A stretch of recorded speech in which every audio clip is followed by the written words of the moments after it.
So in the first game of Wales' tour of Argentina, a two-game tour, Wales have gone and done it. They've won 23 points to 10 in a game which was pretty stop-start, to be fair. It wasn't the easiest on the eye, but yeah, there were still some good battles in the game, and yeah, a few talking points. So it was nice to see an afternoon game for a change over in Argentina. Decent crowd. Good weather, which has been kind of a feature of the games involving all the Southern Hemisphere teams this weekend, so that's been good. Argentina, a lot of early ball, and Wales, a lot of early tackling, which was kind of the story of the whole game, to be fair. Wales' defence was just immense, and that started from the first minute and kept on through pretty much till the 80th.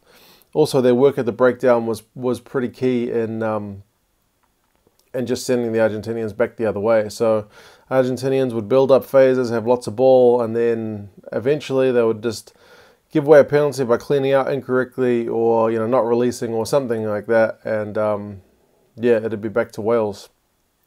Wales scored with their first real attack.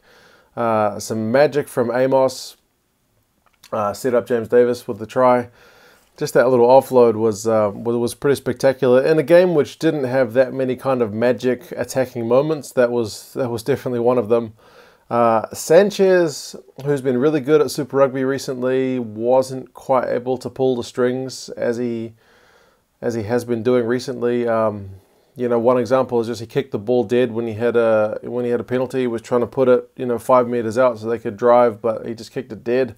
Just that kind of thing wasn't going Argentina's way, just not quite as clinical as they usually would be.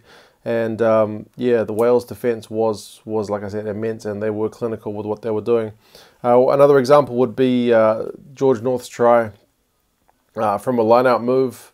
Scrum half showed some good pace, Gareth Davis, and then, yeah, it was just into the gap and away for North. So, yeah, they didn't have as many opportunities, but when they got them, they just took them. So Argentina had a fair few chances where they could have taken shots at goal, but decided not to, because the penalty count in this game was really high. I think it was 14 to Wales and 11 to Argentina.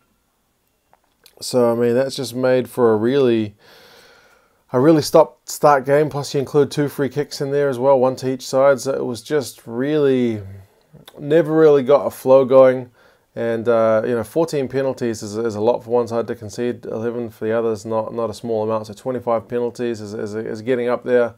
Perhaps if Argentina started taking their shots at 3, they might have been able to build a bit of scoreboard pressure, because yeah, they just weren't going anywhere on attack. And it's strange, because the Jaguares attack in Super Rugby, their 6-game winning streak, and this is pretty much the same team, has just looked slick and able to break open defenses, but not in this game. Halftime, it was 17-3, so Wales with a pretty comfortable lead. 71% territory for the Argentinians and 61% possession, but only 3 points to show for it at halftime. So, yeah, this kind of shows you how effective Wales were at shutting down everything from Argentina. Second half, Montero went off pretty early in the 40-odd minute, and yeah, that's a big loss for them, because he's been immense in terms of his work rate in Super Rugby this season. So that's a pity. But I mean, speaking of work rate, Moriarty for Wales was just tackling everything.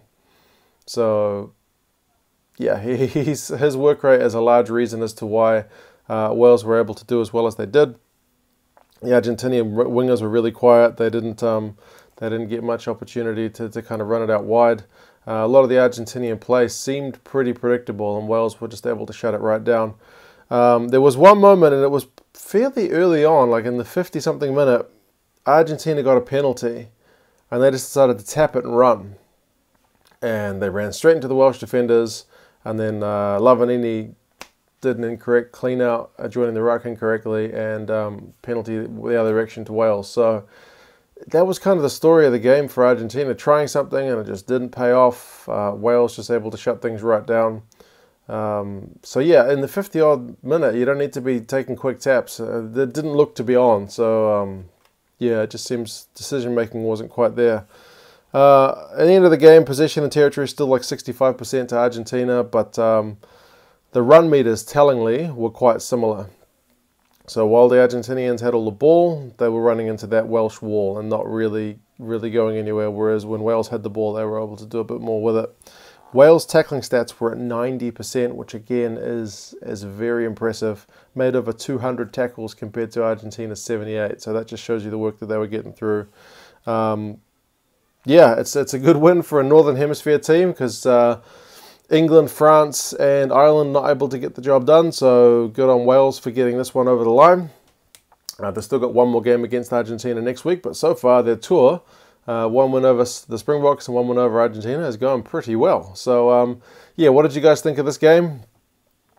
Key performers, and what do you think Argentina need to do to kind of break open this Welsh defence? Because right now it doesn't seem to be happening for them. But yeah, we'll see how things go next week, and I'll talk to you again soon. See you later.